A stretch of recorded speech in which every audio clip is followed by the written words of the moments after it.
이 동영상은 제주도 서귀포시에 있는 들빛교회의 2024년 1월 28일 일요예배 설교 동영상입니다. 설교 제목은 다름 그리고 다양성입니다. 이인배 목사님께서 설교를 담당해 주셨습니다. 이 동영상과 함께 소중한 시간 되길 기원합니다. 다 함께 오늘의 말씀을 읽도록 하겠습니다.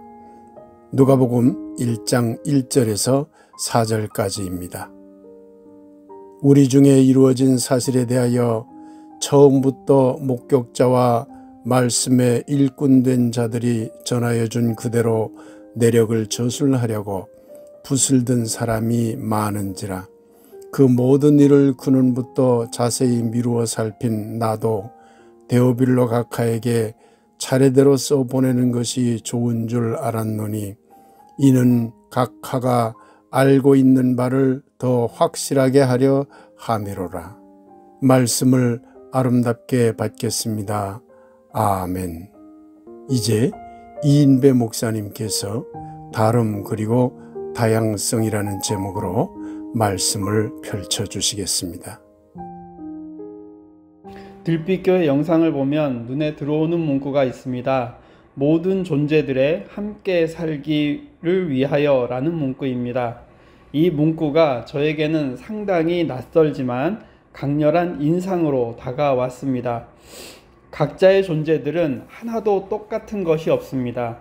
쌍둥이조차도 다릅니다. 그러한 다른 존재들과 함께 살아가야 하는 것이 우리가 살아가야 할 세상입니다. 함께 살기 위해서는 전제가 필요합니다. 다른 사람들도 나와 같이 소중한 존재라는 인식입니다. 이것을 성경에서는 한마디로 인간은 하나님의 형상이라는 것에서 출발합니다. 내가 하나님의 형상인 것처럼 내 옆에 있는 사람도 하나님의 형상을 닮은 존재라는 인식입니다. 이게 말로는 쉬운 것 같지만 실제 살아가는 삶 속에서는 쉽지 않습니다. 흔히 내로남불이라는 말이 있습니다. 내가 하면 로맨스고 남이 하면 불륜이라는 말입니다. 내로남불이 내로남로가 되는 것이 쉽지는 않습니다. 흔히 사람들은 다르다는 것을 틀렸다라고 생각하기 쉽습니다. 나와 다른 생각을 가진 사람을 받아들이고 인정하는 것이 생각보다 쉽지는 않습니다. 특히 종교에서는 이것이 더욱 강하게 나타나고 있습니다. 다른 종교는 절대로 용납할 수 없는 것이 되었습니다. 모든 전쟁은 다 참혹하지만 역사를 통해서 종교를 기반으로 일어난 전쟁은 더욱 참혹했습니다. 신의 이름으로 상대방은 다 박멸의 대상이 되었고 전멸시켜야 신의 뜻을 이루는 것이 되었습니다. 그런데 같은 종교를 가진 사람들끼리도 나와 다른 생각을 하는 사람들을 인정하는 것이 쉽지 않았습니다. 나와 다른 생각을 하는 사람들은 이단으로 정죄하고 씨를 말려야 했습니다. 자기 종교에 철저한 사람들을 근본주의자라고 부르는데 역사적으로 근본주의자라는 말은 긍정적인 역할보다는 부정적인 역할을 해왔습니다. 단적으로 이슬람 세계의 IS 집단은 이슬람 근본주의자들이면서 자신들이 추구하는 가치를 실현하기 위해서 무차별한 테러를 감행하였습니다. 이들은 이슬람 종교의 순수성을 가장해서 자신들의 정치적인 욕망을 채웠고 영향력을 극대화시키고 있습니다. 인간의 욕망을 그럴듯한 종교적인 교리로 뒷받침하면서 문제를 일으키는 것입니다. 기독교의 근본주의자들이 보여주는 모습도 크게 다르지는 않습니다. 차별과 혐오를 통해서 자신들의 영향력을 강화시키고 때로는 자신들의 부끄러운 모습을 감추기 위해서 교리를 이용합니다. 100년 전에 한국에 들어온 장로교와 감리교는 한국에서 효과적인 선교를 하기 위해서 각 교파가 신학적인 입장이나 교리는 다르지만 선교를 위해서 서로 협력하기로 합의를 하고 하나의 단체를 만들었습니다. 이때 만들어진 조선 예수교 장감협의회가 1924년에 조선 예수교 연합공의회로 출범하였습니다. 이것은 이후에 한국기독교연합회로 이름을 바꿨고 오늘날 한국기독교교회협의회가 되었습니다. 올해는 한국기독교교회협의회가 창립된 지 100주년이 되는 해입니다. 100년의 역사를 정리하고 기념 행사를 준비하고 있는데 제가 그것을 위해서 일하고 있습니다. 한국기독교교회협의회는 오늘날 9개의 교단과 5개의 단체가 회원으로 가입해서 활동하고 있습니다. 들빛교회가 속한 한국기독교 장로회도 한국기독교교회협의회에 속해 있습니다. 한국기독교교회협의회는 각자의 다양성을 인정하면서 예수 그리스도라는 공동의 신앙 고백을 위해 함께 연합하는 것을 기본 전제로 하고 있습니다. 이렇게 다양성과 일치를 표방하는 활동을 에큐메니칼 운동이라고 부릅니다. 100년의 역사 속에서 한국기독교교회협의회는 예언자적인 활동으로 약자들과 함께 하였습니다. 70년대와 80년대에 그 누구도 감히 민주화나 인권이나 통일에 대해서 이야기하지 못하던 시절이 되었습니다. 한국기독교교회협의회는 그때 민주화와 인권, 통일을 이야기했습니다. 한국기독교교회협의회를 영어로 NCCK라고 하는데 오늘날 NCCK는 흔히 보수적인 교회들에 의해서 많은 공격과 비난을 받고 있습니다.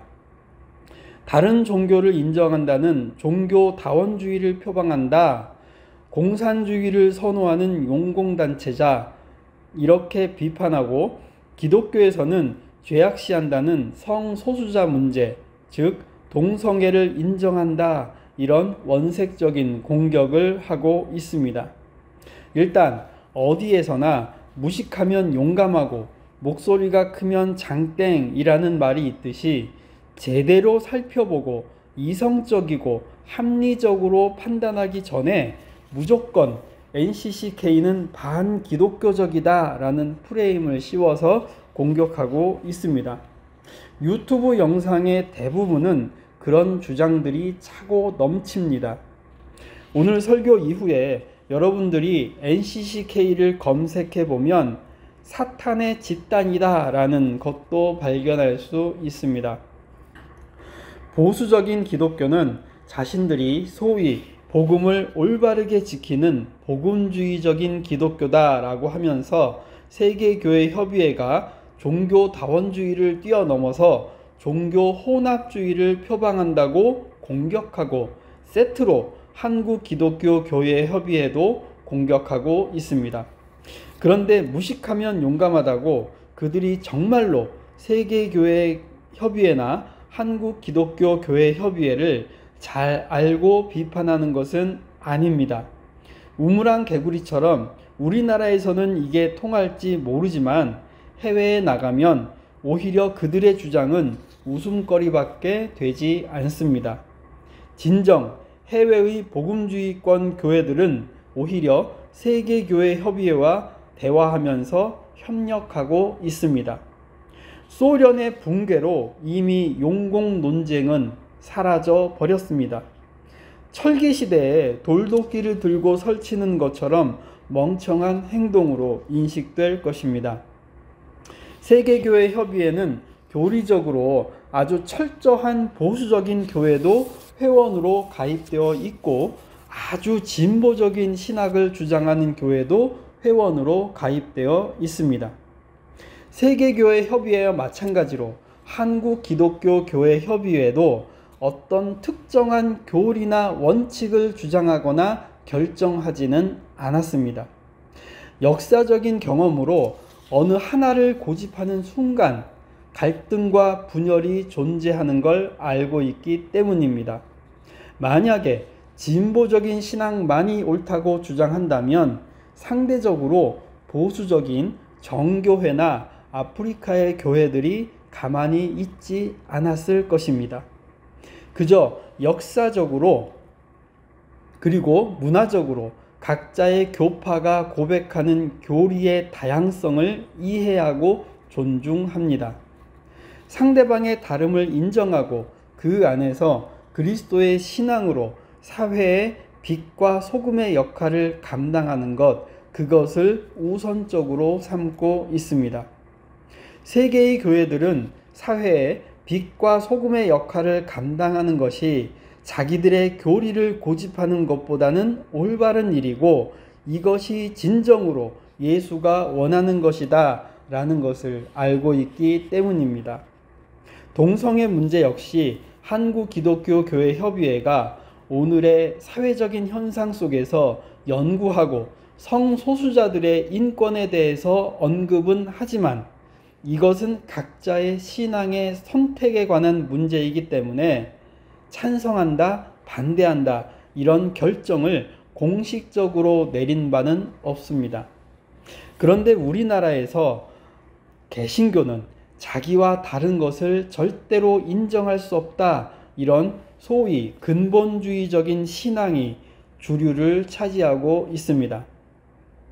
불과 90년 전에는 여성을 교회의 지도자인 장로로 받아들인다는 것 자체가 하나님의 말씀과 틀리다라는 주장을 했습니다.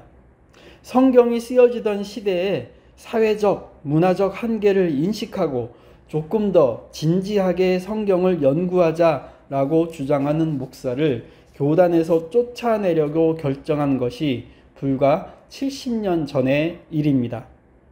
다름을 인정하고 다양성 속에서 일치를 추구하는 것은 우리가 갖고 있는 성경의 복음서를 보더라도 쉽게 알 수가 있습니다. 각자의 복음서는 각자 나름대로의 입장이 있습니다. 마태복음은 마태의 입장이 있고 마가복음은 마가의 입장이 있고 누가복음은 누가의 입장이 있습니다. 요한복음 역시 요한의 입장이 있습니다. 이러한 상황에서 각자의 입장을 존중하면서 각자의 복음서가 소개하는 예수를 믿으면서 기독교가 출발했습니다. 만약에 어느 하나의 입장만이 옳다고 했다면 우리에게는 오로지 하나의 복음서만이 전해졌을 것입니다. 이러한 상황에 대해서 오늘 본문 누가복음 1장 2절에서 예수의 사건에 대해서 설명하기 위해 붓을 든 사람이 많다라고 언급하고 있습니다. 우리에게 전해진 4개의 복음서 말고도 언젠가 들빛교회에서 함께 비교하면서 살펴보았던 도마복음서가 있습니다. 소설 다빈치 코드가 인기를 끌면서 마리아 복음서가 소개되기도 했습니다. 내셔널 지오그래픽에서 예수에 관한 10가지 논란이라는 다큐멘터리가 방영되었는데 그 방영 시점에 유다 복음서가 소개되었습니다. 초대교회가 정경을 선택할 때 공공성을 염두에 두고 많은 교회들이 함께 읽으면 도움이 된다라는 것들을 정경으로 선택했습니다. 성경 자체가 하늘에서 뚝 떨어진 불변하는 하나님의 말씀이라는 의미가 아니라 성경은 교회 공동체가 함께 읽으면서 신앙을 지켜가는데 유익한 책이다 이렇게 해서 받아들여진 것입니다. 이미 복음서의 존재부터 초대교회가 정경을 결정하는 과정에서 다양성과 다름을 인정하고 있습니다. 그러한 다양성 속에서 예수를 그리스도로 고백하는 사람들이 모인 곳, 그것이 교회입니다. 엄밀히 말하면 예수가 선포한 하나님 나라를 받아들이고 예수를 따르는 사람들이 모인 곳이 교회입니다. 그런데 오늘날에는 예수가 어떤 말을 했고 어떤 행동을 했는지는 별로 관심이 없고 무작정 예수라는 그 두 글자만 믿으면 구원받고 천국에 간다, 이런 이상한 신념이 한국 교회에 만연하고 있습니다. 예수를 믿는다는 것은 예수라는 이름을 믿는 게 아니라 예수가 추구했던 그 가치를 받아들이고 그것을 위해서 나도 살려고 결단하는 것이 병행되어야 합니다. 예수를 믿는다고 하면서 예수가 어떤 삶을 살았는지는 전혀 관심이 없다면 그것은 예수를 진정으로 믿는다고 할 수는 없습니다. 올 한 해 저와 여러분이 예수에 대해 더 많이 알아가는 시간이 되었으면 좋겠습니다. 성경을 무작정 믿어야 한다, 이런 강박관념에서 벗어나서 가끔은 왜 그럴까? 이것은 무슨 의미가 있을까? 이런 고민을 하면서 성경을 읽는 훈련이 필요합니다. 이 과정을 통해서 만나고 알게 된 예수가 보여주고 걸어간 길을 따라가는 것이 진정 그리스도인의 모습이라고 생각합니다. 제가 이해하는 예수와 여러분이 이해하는 예수가 같을 수도 있지만 다를 수도 있습니다. 각자 살아온 신앙의 환경이 다르기 때문에 당연하다고 생각합니다. 이렇게 각자 다름을 받아들이고 서로 존중하고 함께 살기 위해서 노력한다면 우리는 궁극적으로는 그리스도 안에 하나된 일치를 이룰 것이라고 생각됩니다. 다름이라는 주제로 말씀 묵상하겠습니다. 우리는 각자 다른 생각을 하고 있습니다. 나의 생각과 타인의 생각이 똑같을 수는 없습니다. 다름은 틀림이 아닙니다. 나의 생각이 존중받아야 하듯이 다른 사람의 생각도 존중받아야 합니다. 모든 존재들의 함께 살기는 각자 다른 생각을 존중하고 이해하는 것에서 시작됩니다.